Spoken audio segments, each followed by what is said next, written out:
എല്ലാവർക്കും എൻ്റെ ഗായൂസ് ചാനലിലേക്ക് സ്വാഗതം. ഇന്ന് നമ്മളൊരു വിയറ്റ്നാം സൂപ്പർ എർലിയുടെ ഒരു ചക്ക മോത്ത് വിളഞ്ഞ് കിടക്കുവാണ്. അത് പറിക്കാനാണ് പോകുന്നത്. വേണ്ടില്ലേ, വേണമെങ്കിൽ ചക്ക വേരിലും കഴിക്കുമെന്ന് പറഞ്ഞ പോലെ നിലത്താണ് ചക്ക കിടക്കുന്നത്. ഇതിനെ നമുക്കൊന്ന് പറിച്ചു നോക്കാം.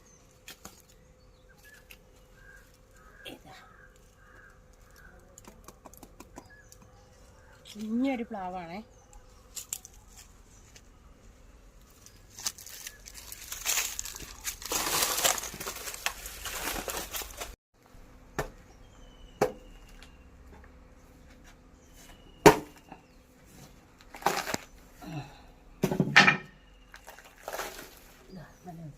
സൂപ്പറായിട്ട് മൂത്തിട്ടുണ്ട്.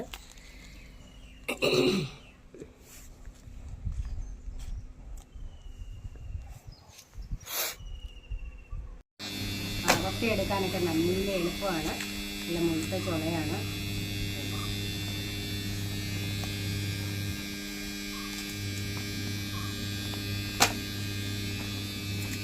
ഇനി അടുത്തൊരു വീഡിയോയുമായിട്ട് നാളെ കാണാം.